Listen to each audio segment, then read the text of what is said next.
In Temporize, two players battle it out to the beat of the music. To come out on top, you need to think creatively and read your opponent's next move, all while following the music's rhythm.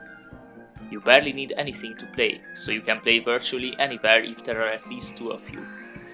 Temporize can be played to any song you'd like to, and the differences in rhythm can drastically change your strategy. Let's not waste time, start the tutorial.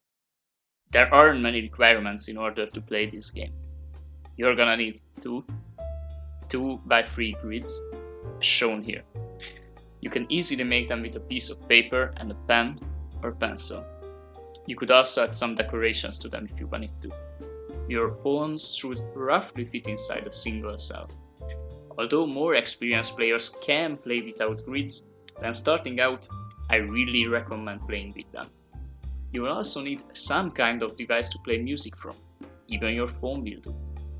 During play, you can perform 5 different moves to the beat of the music while standing on one of the tiles on your side of the playing field. These are done with only one hand by using their corresponding hand motions. The first one is stepping, by which you can move to adjacent tiles. You cannot move diagonally, but you can move in place. All the rest of the moves can only be done on your front row. The second move is the quick attack, which is done by performing a chopping motion.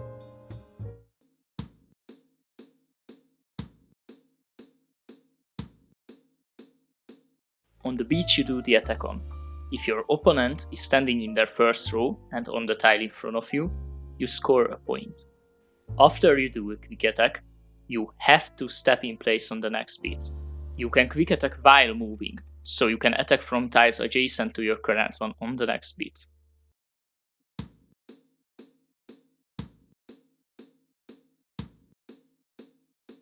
The third move is the heavy attack, done with a 2-part motion. First, you straighten your arm, then to hit with it, you turn your hand, imitating a sideways slash of sorts.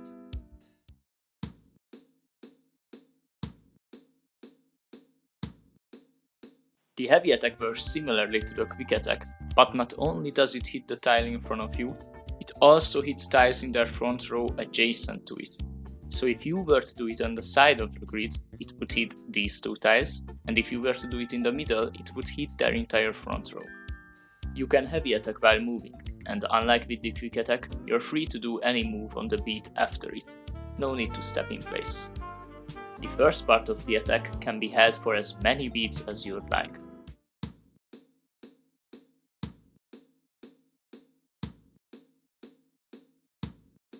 The fourth move is the parry, which is performed by pointing your pawn forward. If you're hit by an attack on the same beat you do the parry on, the attacking player does not score a point, instead you get one. Much like with the quick attack, you have to step in place after a parry, and you can parry while moving.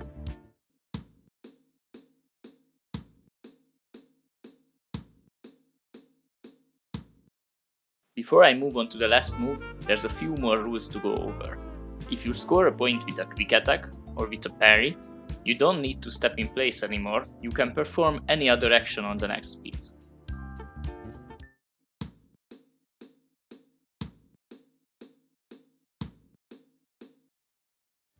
If a quick and a heavy attack hit each other on the same beat, the player who did the heavy attack scores a point.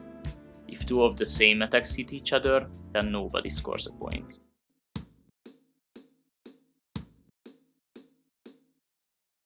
The fifth and final move is snapping. You don't need to actually know how to snap, it's fine if you just imitate the motion. There's a special rule for snapping, which is that you may only do it on the last beat of the bar. So for example in 4/4 and 8/4 time, only on 4s. 1, 2, 3, 4. 1, 2, 3, 4. 1, 2, 3, 4. You cannot snap while moving, so you must stay on the same tile as you were on before the snap. When you snap, wherever may your opponent stand, you score a point. The only exception is if you're hit by an attack on the same beat you snap on. Then, instead of gaining a point, you lose one and your opponent still gets theirs. After snapping, you don't have to step in place, so you can use any other move on the next beat. It's important that the snap isn't an attack, so it cannot be parried. The only way to stop a snapping player from scoring the point is to attack them on the same beat. As a reminder, all moves other than stepping can only be done on your front row. Of course, this includes snapping as well. Now let's see how this all works together through some slowed down gameplay footage. I will name the players by the color of their quits. Here, both of them take steps until the 4th beat. When they snap, each of them scoring a point. The blue player expects the red one to snap again on the next 4th beat, so he decides to use a quick attack, since snaps lose you 1 point if you're hit.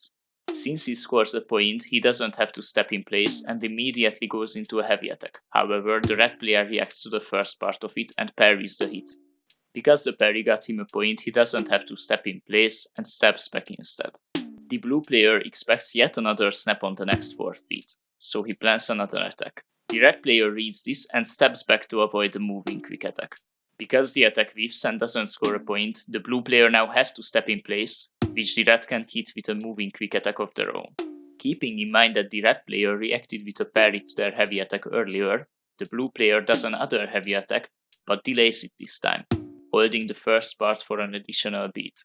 As expected, the red player parries early, so they have to step in place. That's when the blue player finally goes for the hit. After this, they both decide on a quick attack, and because they hit each other with the same attack at the same time, none of them gets a point. Finally, let's see how this looked in real time.